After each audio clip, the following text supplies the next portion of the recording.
huge week for us really at Drag Illustrated magazine, and I don't know if you guys get the same kind of goosebumps and anticipation that I do when we drop a new issue of the magazine, but it's when you've worked on something for weeks and a full month, sometimes longer than that, leading up to the drop, leading up to the rollout of an issue of the magazine, you kind of are waiting for the feedback. You're like, what are people going to say? And I had no doubts when I saw the cover and I knew the direction we were going with this particular issue that it was going to be extremely well received. And holy crap, Lyle, we're not just saying this because you're here with us, dude.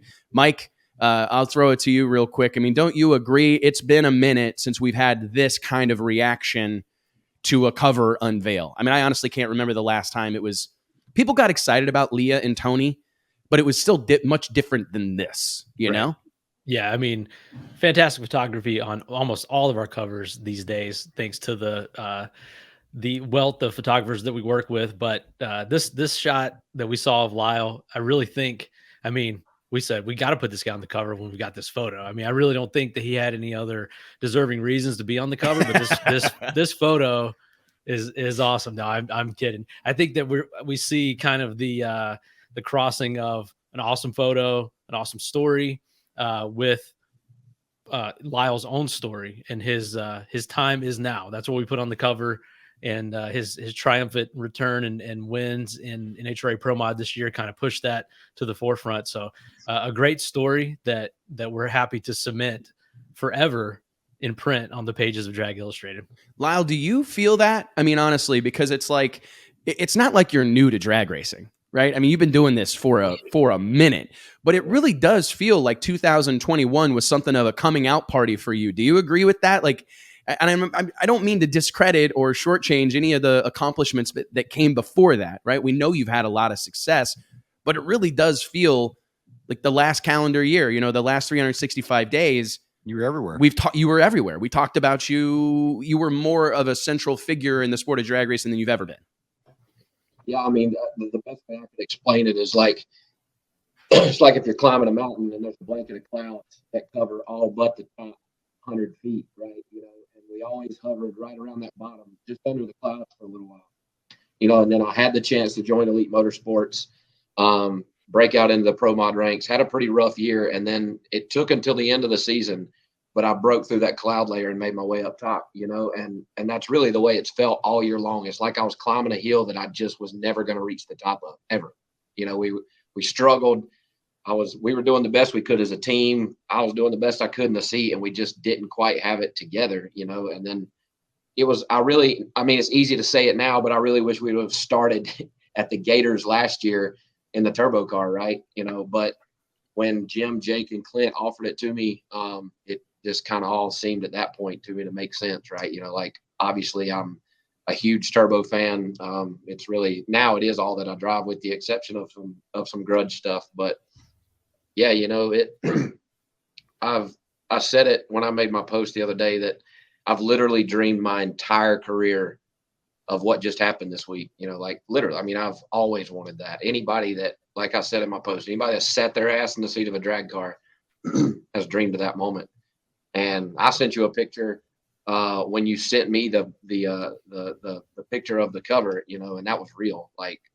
I was in the back painting a battery tray so I could take pictures in my shadow box under the Postal Modern's website, and I just took a minute.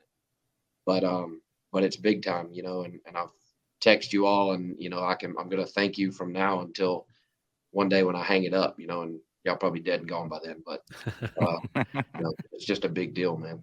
Yeah, I mean, that's why I think so many people gravitate to your story, is for that same kind of humility and gratitude for the moment. And I think what's cool is the photo by Justin Stanley, Spooled Media, and those guys, is that those are North Carolina guys. That's some homegrown stuff. You're a homegrown guy here in the Carolinas. That shot was taken, at an outlaw race, whatever you want to call it, not an NHRA Pro Mod race. And I think that is it's always cool to see that ascension or transition from, down in dirty backwoods racing on a Saturday night to the big stage of the NHRA. So I think that we always, if I have a choice, I want to put a photo like that on the cover, not a perfectly posed up, NHRA professional style photo where you can see that anywhere. So that to me is the excitement of the story, is that transition from, and you're still doing both at the same time,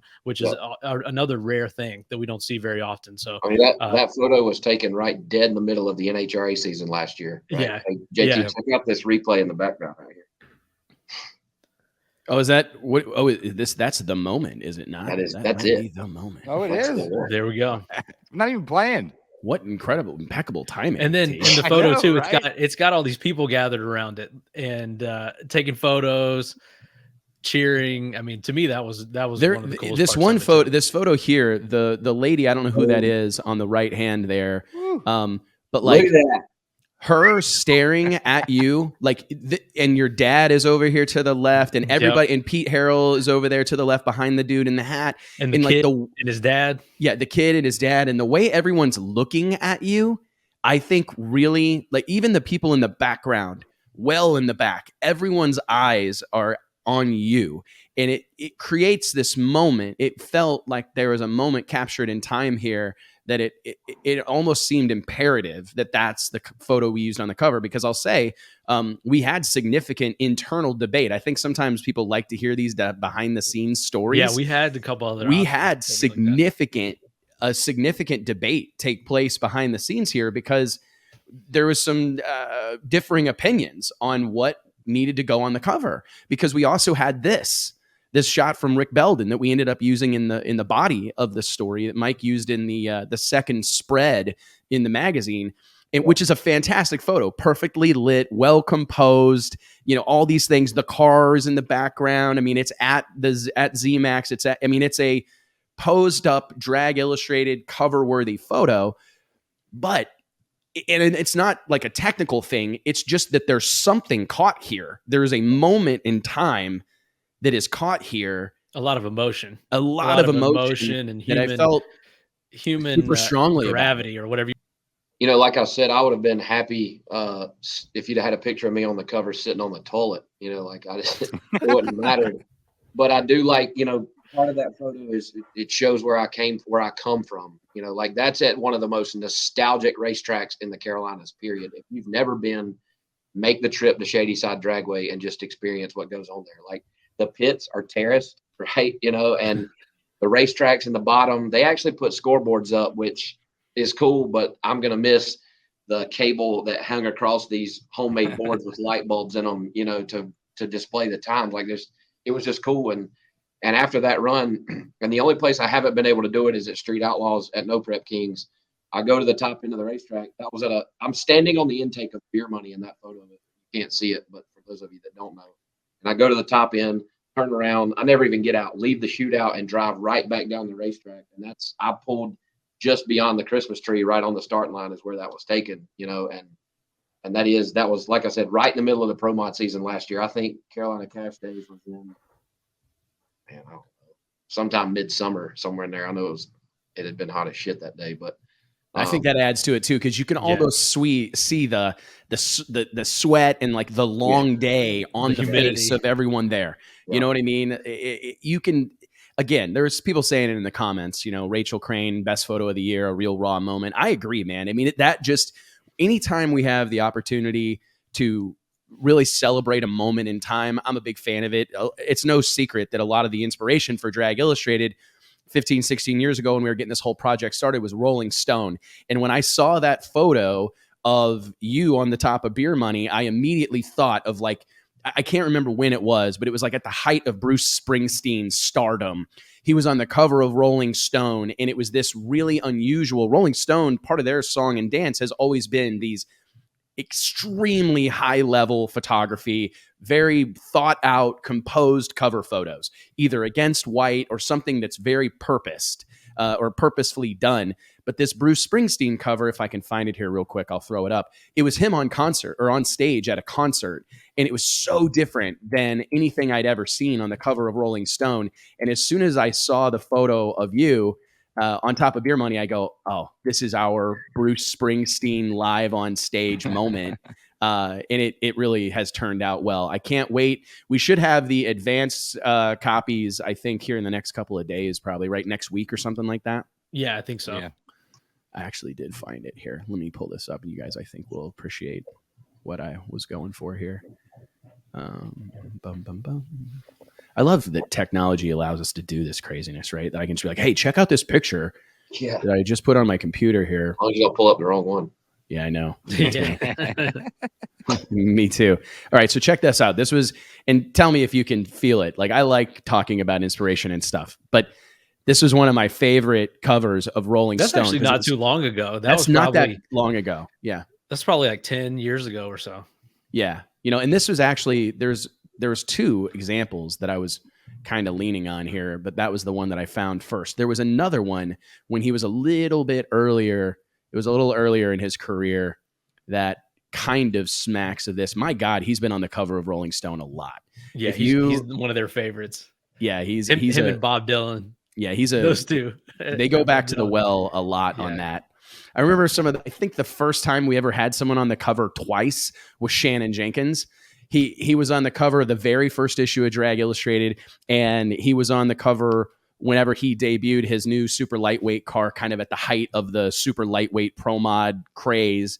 And I remember having all these reservations about like, oh man, we can't put someone on the cover twice. Like, you know, we gotta let this thing roll. And I don't ever want to put someone on the cover twice. But then I looked at like Rolling Stone, and guys like Bruce Springsteen have been on the cover 400 different times.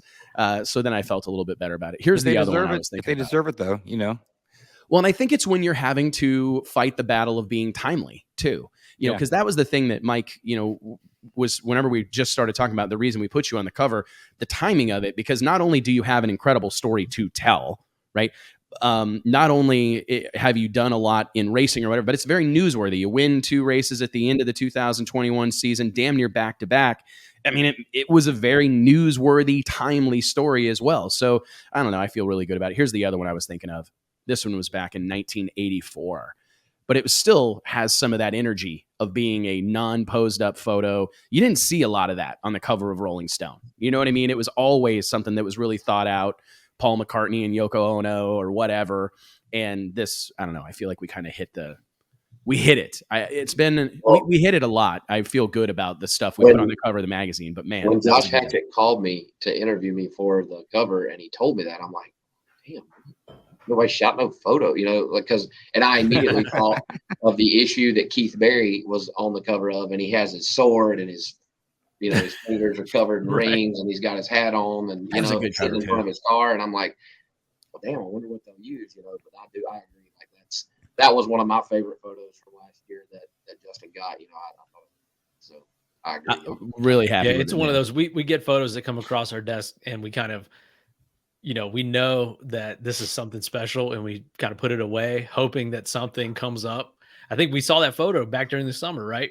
Yeah. We did, and I was so pissed that it was on social or somewhere. I saw it online, and I'm like, we got to get that like deleted, get that post taken down, because that's too good of a photo. Right. To everything goes online. It does, these days. You know, but we kind of put it away to the side and thought, you know, if we ever do something on Lyle, do a cover story, that this is going to be the one.